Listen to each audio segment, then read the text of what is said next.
अगर आप experience traders को नोट करोगे ना, तो आप देखोगे कि उनके अंदर एक बहुत ना कामनेस होती है। वो मार्केट को रोज़ रोज़ चेज़ नहीं कर रहे होते, वो भाग नहीं रहे होते कि स्टॉक्स के पीछे कि मार्केट कहीं मिस हो जाएगी। उनको फोमो नहीं हो रहा होता। उनमें कुछ ना कॉमन चीज़ें होती हैं जो सारे प्रॉफिटेबल ट्रेडर्स में होती है। ये मतलब नहीं है कि उनको लॉसेस नहीं होते, बट वो हमेशा एक ना कामनेस में रहते हैं, एक शांति उनके अंदर आपको दिखती है। अगर प्रॉफिट होता है तो बहुत ज़्यादा ओवर एक्साइटेड नहीं हो जाते, अगर लॉस होते हैं तो बहुत ज़्यादा ही परेशान नहीं हो जाते, बहुत इरिटेट नहीं हो जाते। वो स्टेबल रहते हैं हर टाइम। आज मैं ये 5 हैबिट्स आपके साथ डिस्कस करूँगा जो सारे काम और प्रॉफिटेबल ट्रेडर्स में कॉमन होती है। Habit number 1 is that they don't need the feel to trade every day.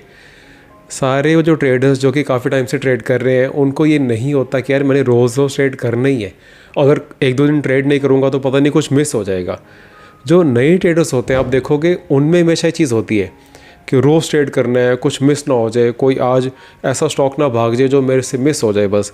वो इतना ज़्यादा हमेशा अपने आप पे प्रेशर डाल लेते हैं, इतना ज़्यादा मार्केट के आगे बैठे रहते हैं कि अगर वो ट्रेड ना करे ना, उनको लिटरली कुछ होना स्टार्ट हो जाता है। उनको एडिक्शन हो जाती है ट्रेडिंग की। वो फिर ट्रेड करते ही करते हैं, चाहे उनको लॉसेस भी होना स्टार्ट हो जाए। मुझे ऐसे कितने लोगों के मैसेज आते हैं जो कहते हैं सर हमें लॉस होना स्टार्ट हो गया था, उसके बाद हमने रिकवर करने के लिए और ट्रेड करा, फिर और बड़े लॉस हुए, फिर और ट्रेड करा, फिर हमने पैसे उधार लिए, उससे भी ट्रेड करा, अब हमें लॉस और ज़्यादा हो गया है, बहुत ज़्यादा बार नुकसान हो गया, अब हम क्या करें बताओ। बट उनको ये चीज़ समझनी चाहिए कि ये लॉस जो था, जो एक छोटे लॉस में वो निकल सकते थे, उसको बड़ा लॉस उन्होंने क्यों नहीं दिया। वो चीज़ उस टाइम समझ नहीं आती। स्टॉप लॉस जो लेना है वो आपको लेना ही पड़ेगा। कभी भी एक लॉस को इतना बड़ा मत होने दो कि आप ओवर ट्रेडिंग में, रिवेंज ट्रेडिंग में फिर फंस जाओ। जो काम ट्रेडर्स होते हैं, जो प्रॉफिटेबल होते हैं, वो कम ट्रेड करते हैं, वो रोज़ रोज़ ट्रेड नहीं करते, इसीलिए वो लॉन्ग टर्म में अच्छा पैसा बना पाते हैं। Habit 2 is that they define the risk before entry. अगर आपने एक बार ये ट्रेड लेने से पहले ये डिसाइड कर लिया है कि ये ट्रेड मैं यहाँ पे ले रहा हूँ एंड इस लेवल पे मेरा स्टॉप लॉस है, मल्टीप्लाइड बाय माई क्वांटिटी, मेरा इतना नुकसान होगा अगर ये ट्रेड गलत चला गया तो। एक बारी अगर आपने अपना रिस्क को पहले डिफाइन कर दिया, उसको लिख के रख लिया अपने सामने, लिखना नहीं है, चार्ट पे ही लिख दो।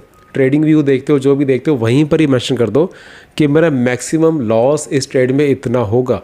इतना होगा तो ठीक है, I am fine with it, मेरी लाइफ को एकदम से ख़राब नहीं हो जाएगी, कुछ चेंज नहीं हो जाएगा, मैं बर्बाद नहीं हो जाऊंगा। आपने चीज़ पहले ही लिख के रखनी है।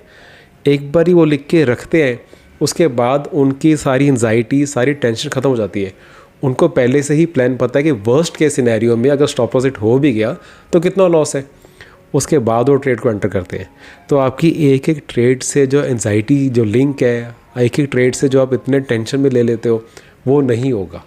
Third is they keep their charts simple. अब जो भी आप कोई बड़े ट्रेडर्स का आपने स्क्रीनशॉट देखा होगा, आपको उनके चार्ट में शायद एक या मैक्सिमम 2 इंडिकेटर्स दिखते हैं, इससे ज़्यादा नहीं। और जो न्यू ट्रेडर्स होते हैं उनको क्या लगता है कि शायद हम जितना ज़्यादा हम इंडिकेटर्स लगाएं, जितनी ज़्यादा हम स्ट्रैटेजी सीख लें, शायद हमें उतना ज़्यादा प्रॉफिट होगा। ऐसे नहीं होता है। यहाँ पे more work is equal to more output वाली गेम नहीं है, ये जॉब नहीं है, ये स्कूल की पढ़ाई नहीं है। यहाँ पे आप जितना सिंपल रखोगे अपने प्रोसेस को ना, उतना ज़्यादा आपको प्रॉफिट होगा। क्योंकि यहाँ पे गेम तो सारी साइकोलॉजी की है। जो टेक्निकल पार्ट है वो तो आप बहुत जल्दी, बहुत ईजिली सीख लेते हो। उसके बाद अपने इमोशंस को कैसे हैंडल करना है, वो मेन गेम है। बट अगर यहाँ पे आपने चार्ट को अपने इतना ज़्यादा भर दिया, इतने ज़्यादा इंडिकेटर्स लगा दिए कि एक चार्ट आपको बाय कह रहा है, एक इंडिकेटर आपको बाय कह रहा है, एक इंडिकेटर आपको सेल कह रहा है, और कोई और इंडिकेटर आपको कह रहा है अभी बाय भी नहीं करना, सेल भी नहीं करना, तो आप हमेशा कंफ्यूज ही रहोगे। आप कभी भी कॉन्फिडेंस से ट्रेड कर ही नहीं पाओगे। इसलिए अपनी स्ट्रेटजी को, अपने चार्ट्स को बिल्कुल सिंपल रखो। एंड अगर अभी तक आपके पास कोई सिंपल स्ट्रेटजीज़ नहीं है, आपको नहीं पता कोई स्टॉक कहाँ से स्कैन करना होता है, कहाँ पे उसको लेना है, कहाँ तक उसको रखना है, एग्जैक्टली कहाँ पे उसे बेचना है, ऐसे स्टॉक्स को स्कैन करके फिर आपने कैसे फ़िल्टर आउट करना है चेकलिस्ट से कि कौन से स्टॉक आपके पास होने चाहिए, कौन से नहीं होने चाहिए। पोजीशनल ट्रेडिंग के लिए, लॉन्ग टर्म ट्रेडिंग के लिए फंडामेंटल की बेसिक्स क्या आपने देखना है और कहाँ से देखना है, उस सब के लिए मैंने लिंक नीचे दिया होता है। मेरी ऐप में मेरी वीडियो सीरीज़ है, बहुत ही सिंपल वे में मैंने बहुत ही छोटी छोटी वीडियोस बना के समझाया हुआ है। टेक्निकल पार्ट ऑफ ट्रेडिंग के लिए, स्ट्रेटजी पार्ट ऑफ ट्रेडिंग के लिए, चार्ट्स को समझने के लिए, इसके बाद आपको कुछ नहीं देखना पड़ेगा। और इसके अंदर ही आपको सब कुछ मिल जाएगा बहुत क्लियरली। उसके बाद भी आपको कोई डाउट है तो आप मुझे जब मर्जी ऐप के अंदर ही चैट सेक्शन में पूछ सकते हो, मैं वहाँ पे आपको रिप्लाई कर दूँगा। Habit number 4 is they accept their loss quickly. सबसे बड़ी प्रॉब्लम ट्रेडिंग में ना ग्रीड या फियर की नहीं है, वो होप की है। आप ये होप करते रहते हो कि जो आपको लॉस हो रहा है ना कल को रिकवर हो जाएगा, कल को यहाँ से घूम जाएगा, मैं दोबारा से प्रॉफिट में आ जाऊँगा, मैं लॉस क्यों बुक करूँ। ये होप आपको मारता है, ये होप आपको लॉस नहीं लेने देता। जब आपने खुद एंट्री करने से पहले डिसाइड किया था कि मैं यहाँ पे स्टॉप लॉस लगा रहा हूँ, यहाँ पे अगर प्राइस आएगा मैं निकल जाऊँगा, फिर जब वहाँ पे प्राइस आया तो उस पर निकल क्यों नहीं रहे।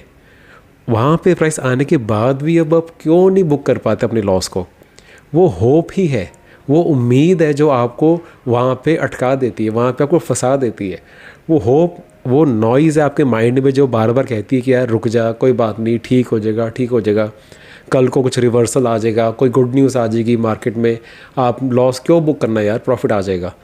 बट ये होप बहुत महंगी पड़ती है। आप अगर कुछ टाइम से ट्रेड कर रहे हो, आप इससे रिलेट कर पा रहे होगे इस पॉइंट से कि शायद आपका सबसे ज़्यादा नुकसान इस होप से ही हुआ है। जब आप एक लॉस को जल्दी नहीं एक्सेप्ट कर पाए ना और उसको लेके लंबा रखते रहे, इसीलिए आपका इतना बड़ा लॉस हुआ था। लॉस को छोटा रखो। स्टॉप लॉस का मतलब ही ये होता है कि एक छोटे से लॉस को लो एंड निकल जाओ, अगला ट्रेड लो, अगले ट्रेड पे फोकस करो। ज़रूरी नहीं है कि हमने सारे ट्रेड्स ही प्रॉफिटेबल होने चाहिए, बट लॉस अगर छोटा नहीं लोगे तो लॉस बड़े होते रहेंगे। कब एक छोटा लॉस इतना बड़ा हो जाता है कि उससे रिकवर करना फिर लगता है कि इम्पॉसिबल है, इसलिए उस स्टेज पे जाओ ही मत। Last point is they protect their mental energy. अब मेंटल एनर्जी होता क्या है, देखो अगर आप प्रॉफिट कर रहे हो, मैं मान लो प्रॉफिट भी कर रहे हो, आप अच्छे पैसे बना रहे हो, बट आप पूरे दिन मार्केट के आगे हो, पूरे दिन प्रेशर में हो, आप 3:30 बजे तक ऐसे एग्जॉस्ट होकर निकलते हो मार्केट से, पता नहीं जैसे आप कोई वॉर आप जीत के आए हो, तो उसका कोई बेनिफिट नहीं। आप कितना टाइम कर पाओगे।